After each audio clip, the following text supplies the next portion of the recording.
Et si la vulnérabilité, ce que je crois, est bonne, ça voudrait dire que cet être humain que Dieu crée pour être son vis-à-vis dans la création, c'est un être vulnérable.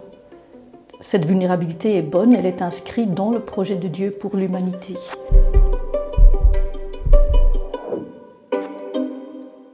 Bonjour Talita Corman-Guitin. Bonjour Pierre Pistoletti. Vous êtes professeur de théologie pratique ici à Fribourg depuis l'an dernier, depuis 2023. Dans votre réflexion, la vulnérabilité tient une place capitale. Vous vous inscrivez dans un courant de pensée qui conçoit la vulnérabilité comme une valeur qui s'oppose à la performance, voire à la toute-puissance qui caractérise nos sociétés occidentales. Et cette notion de vulnérabilité, peut-être commençons par là, elle est polyvalente. La vulnérabilité, c'est à la fois un état qu'on souhaite éviter et en même temps, vous le dites, c'est une valeur. C'est un paradoxe finalement. C'est vrai que si vous ouvrez, je pense, n'importe quel dictionnaire et vous cherchez vulnérabilité, vous allez toujours trouver quelque chose de l'ordre d'une capacité à être blessé, une ouverture à la blessure, vraiment quelque chose comme une épée de Damoclès qui serait suspendue au-dessus de la tête de chacun et chacune de nous, quelque chose de plutôt terrifiant. En même temps, alors ça c'est le grand concert de la vulnérabilité, moi je pense qu'il y a un contre-champ, une petite mélodie qui peut-être un peu dissonante, qui se fait entendre quand même depuis plusieurs dizaines d'années déjà, qui dit tout autre chose de la vulnérabilité, qui dit avec Lévinas que seul un moi vulnérable peut aimer son prochain. Marie Jottil, qui est théologienne et éthicienne, mais médecin aussi, dit quelque chose de fort semblable quand elle dit que la vulnérabilité, finalement, c'est une porosité existentielle. Et j'aime bien cette idée de porosité, quelque chose à travers de laquelle je peux me donner, mais aussi quelque chose à travers laquelle je peux recevoir. Donc il y a vraiment ce paradoxe. Quelque part, il y a une vulnérabilité constitutive qui nous est propre, mais qui est bonne, qui nous permet d'aimer. Et de l'autre côté, et on ne peut pas le nier, il y a cette vulnérabilité qui nous ouvre à la blessure. Et il faut tenir ensemble ce paradoxe. Je pense que la vulnérabilité, elle est un peu du même ordre que ce que les latinistes appellent vox media. Vous connaissez ces mots qui ont une sémantique qui glisse, et comme le pharmacone. J'aime bien donner l'idée du pharmacone qui est à la fois poison et remède, dans la Grèce antique. Donc pharmacone a ces deux, et on ne peut pas enlever l'un de l'autre. Je veux dire, ça va ensemble et on n'a pas le choix que de les tenir ensemble. Et je pense pour la vulnérabilité, c'est exactement pareil.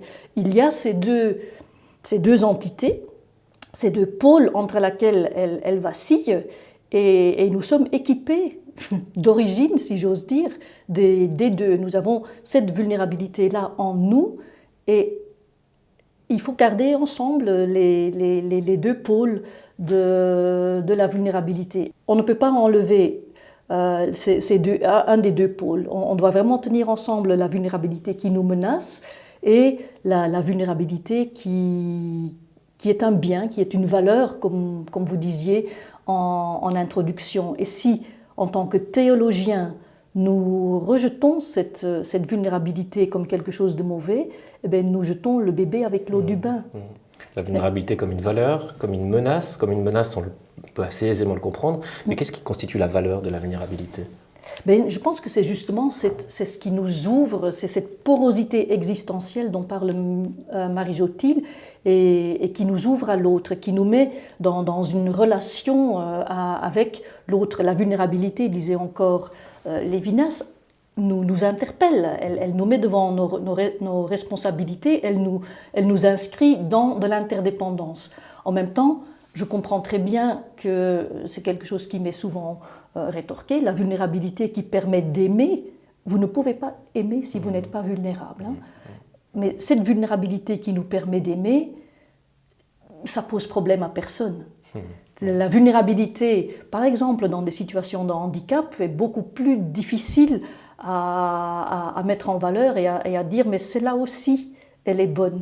Et une partie de mon travail consiste, donc, à travers la perspective du handicap, de dire, mais cette vulnérabilité-là aussi, elle est bonne, elle est inscrite dans la relation, elle ouvre la personne à elle-même. Et alors, beaucoup de personnes qui sont en contact direct avec des personnes en situation de handicap disent « mais moi j'ai appris des choses de la vie, j'ai appris des choses sur Dieu, puisque je suis théologienne.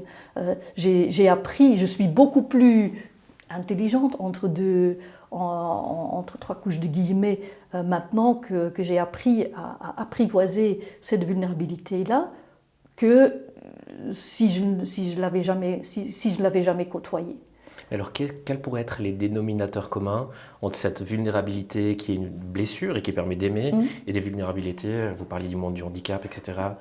Oui, je pense que le dénominateur commun, c'est vraiment la relationnalité. C'est que cela nous met en relation. Cette relation peut être menaçante, peut être agressive, mais pas seulement. Donc je pense que franchement, ce qui est beau dans la vulnérabilité, c'est qu'elle nous met l'un en face de l'autre, l'un avec l'autre, ensemble, en relationnalité. Quelqu'un qui est vulnérable est forcément aussi quelqu'un qui est ouvert à l'autre, au toucher de l'autre, à l'amour de l'autre. Essayons peut-être justement de creuser un petit peu cet aspect-là, en quoi la vulnérabilité conditionne la relation, les relations. Quelqu'un qui est autosuffisant, qui est fermé sur soi, du coup n'a pas besoin d'entrer en relation avec l'autre, n'a pas besoin d'aimer, pourrait croire qu'il est tout puissant, elle est toute puissante, et que lui seul suffit. C'est un peu la menace, je dirais, des transhumanistes, qui voudraient se défaire de toute vulnérabilité-là pour poser un humain tout puissant, mais en enlevant cette vulnérabilité, cette ouverture, ce risque, finalement ils enlèvent l'humanité. Il y a un théologien américain qui parle de la dignité du risque. Quand on met les gens dans des cages pour les protéger de tout risque, quelque chose de leur dignité est mis à mal. De vulnérabilité, risque, relationnalité. Comment vous l'avez rencontrée, la vulnérabilité, dans votre parcours ? Alors bon, en fait, évidemment, nous sommes tous vulnérables depuis notre naissance, donc votre question est mal formulée. Vous auriez dû me dire quand est-ce que vous avez pris conscience de la valeur de la vulnérabilité. Et encore, ça s'est vraiment passé à travers des rencontres, à travers des relations. Et je pense que le point de bascule chez moi, ça a été ma rencontre avec Anaïs. C'était à un moment où je savais évidemment ce que c'était le handicap, mais je n'avais jamais vraiment rencontré des personnes en situation de handicap. Et c'est à ce moment-là que l'Église m'envoie dans une école pour des jeunes personnes en situation de handicap. J'y allais avec beaucoup d'appréhension, parce que je ne savais pas trop à quoi m'attendre. Et quand j'entre, il y a une jeune femme, elle a dû avoir 15 ans, qui m'attend, qui me dit « mais tu viens faire quoi ?» Donc je dis « parce que j'y étais envoyée pour enseigner la religion. » Donc je dis « je viens pour faire la religion. » Elle dit « ah, tu viens parler de Jésus, alors dis-moi, pourquoi est-ce que Dieu m'a fait comme ça ?»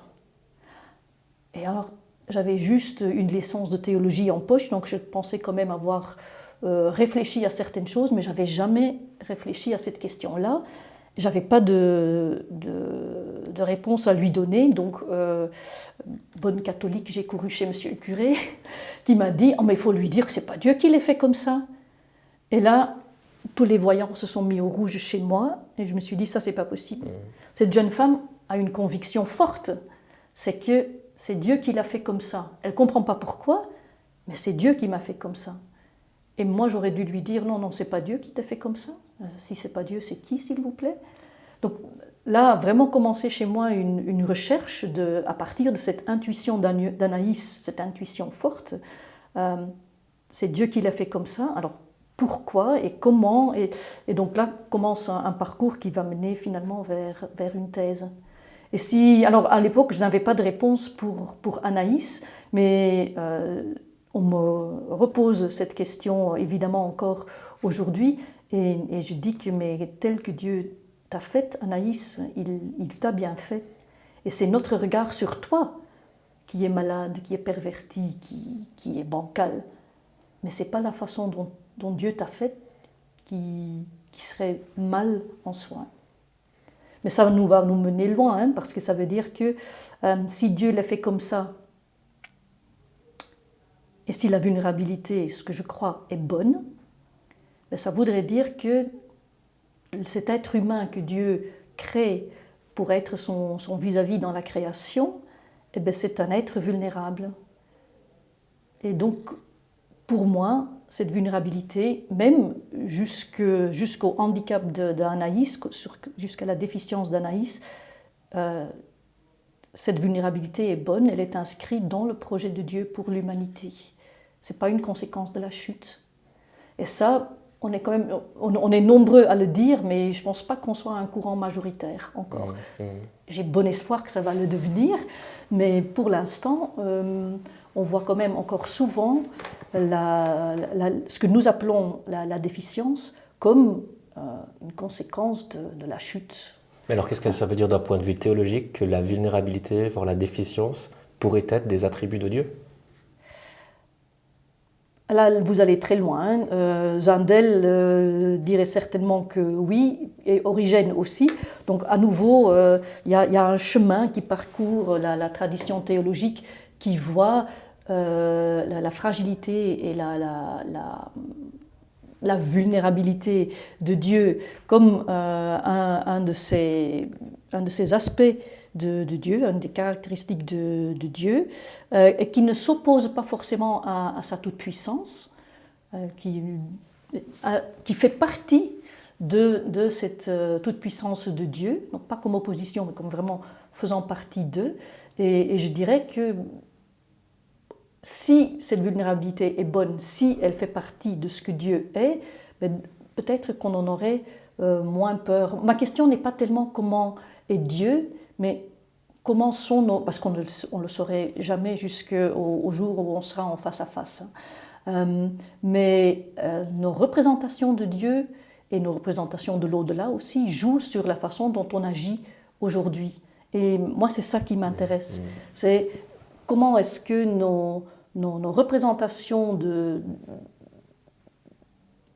l'eschatologie, de Dieu, comment est-ce que ça nous interpelle aujourd'hui. Et donc, j'irai pas trop dans des spéculations métaphysiques de comment est Dieu, est-ce qu'il est vraiment vulnérable, même si moi je pense qu'il l'est. Je me dis, qu'est-ce que ça veut dire, qu'est-ce que ça nous invite à faire aujourd'hui. Et il me semble que pastoralement, on a beaucoup plus intérêt à défendre une perfection qui inclut, si perfection il y avait à l'origine, ben cette perfection doit pour moi inclure cette idée de vulnérabilité jusqu'au handicap, jusqu'à ce que nous, et cet état que nous appelons handicap. Et là, ça rejoint un appel du pape François qui appelle justement qui appelle les personnes en situation de handicap à prendre leur place pleine et entière dans la structure ecclésiale. Alors concrètement, quelle forme ça pourrait prendre ? C'est une grande question et je pense que c'est quelque chose qu'on a aussi entendu au synode et j'applaudis évidemment des deux mains. Il commence à y avoir vraiment une réflexion au niveau de la vulnérabilité ou de la fragilité au niveau du magistère et donc on est au début de quelque chose d'important. Qu'est-ce qu'on attend précisément de ces personnes en situation de handicap ? Alors je pense qu'il y a un déficit de personnes en situation de handicap dans les structures, dans la hiérarchie. Je ne pense pas qu'il y a beaucoup de cardinaux en situation de handicap, autre que la vieillesse, qui peut être handicapante. Mais il y a certainement à ce niveau-là un déficit. Mais il me semble, il faudrait le demander au pape François, c'est quand il nous appelle à prendre au sérieux et à partir, à donner la parole ou à écouter la parole des personnes en situation de handicap, il ne parle pas uniquement de leadership dans ce que nous entendons communément sous le terme leadership, c'est-à-dire mettre des personnes dans des structures. Je pense que ces personnes ont vraiment à contribuer à la réflexion sur ce que nous voulons être en tant que société, pas uniquement aussi dans les structures, mais tout simplement à tout niveau de nos sociétés, c'est-à-dire de tenir compte de ces personnes-là aussi dans le monde que nous sommes en train de construire et que nous voulons construire le royaume de Dieu, je vous le dis, au cas où vous ne l'auriez pas su. Et dans cette construction du royaume de Dieu, ces personnes ont une place à prendre, et il y a de la part des personnes non en situation de handicap, vraiment une écoute et une attention à porter à ce qu'elles nous disent. Et elles nous disent des choses essentielles du style prenez votre temps. La perfection corporelle, c'est un leurre. Nous pouvons très bien être absolument complets avec une jambe ou un bras. Elles nous disent que c'est très bien d'avoir des diplômes académiques, mais savoir être un vrai ami, c'est très important. Cet amour, cette ouverture, cette désinhibition de certaines personnes avec des déficiences intellectuelles, il y a peut-être là quelque chose de bon à prendre ou à laquelle on ne réfléchit pas assez souvent. Je ne sais pas si vous connaissez Eva Fieder-Kitty, qui est une philosophe encore américaine. Il faut dire qu'avec les Disability Studies et les Disability Theologies, les Américains, le monde anglo-saxon a pris une petite longueur d'avance sur la francophonie. On est en train de le rattraper, mais on n'y est pas encore tout à fait. De toute façon, donc, encore une référence anglo-saxonne, Eva Fieder-Kitty a une fille qui a 52 ans maintenant, qui a une déficience intellectuelle profonde. Et Eva Fieder-Kitty se posait la question, mais si des personnes comme Seisha, sa fille s'appelle Seisha, n'existaient plus, qu'est-ce que ça dirait de nos valeurs et de la société que nous construisons? Et donc, elle donne, et je trouve très belle la comparaison, elle dit, c'est comme si nous excluions de nos valeurs artistiques toutes les œuvres d'art qui sont dessinées au fusain. Si on disait, ok, ce qui est dessiné au fusain, ça n'a pas de valeur artistique, qu'est-ce qu'il serait perdu?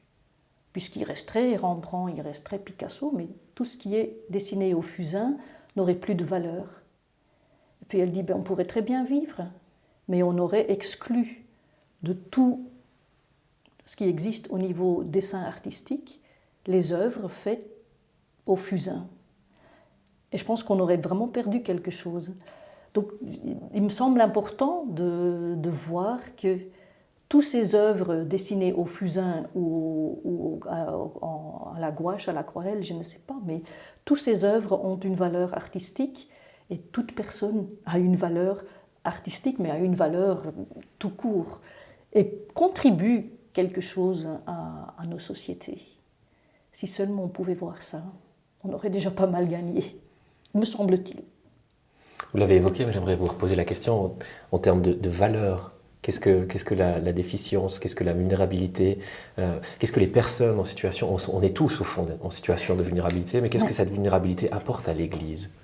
À l'Église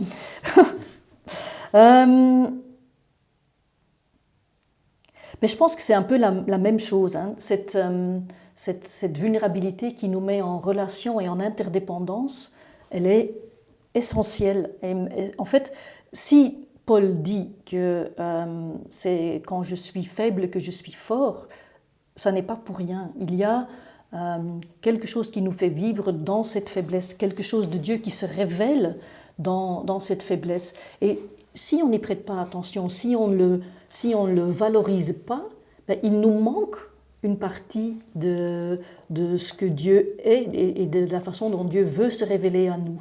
Il se révèle par excellence, je dirais, sur la croix, vulnérable à l'extrême, et dans une crèche, dans une mangeoire, s'il vous plaît, enveloppée de linge. Je pense que je ne veux pas dire qu'il ne se manifeste pas dans les miracles et ces œuvres de puissance de Jésus. Oui, il se révèle là aussi, mais il me semble que l'essence est ailleurs. L'essence est sur la croix qu'il traverse, et dans ce berceau, en tant que tout petit enfant vulnérable, on ne peut pas plus vulnérable qu'à la naissance et à la mort. Donc, je pense que ce que ça signifie pour l'Église, c'est ça. Quelque chose de Dieu nous manque si on n'y prête pas attention à cette extrême vulnérabilité.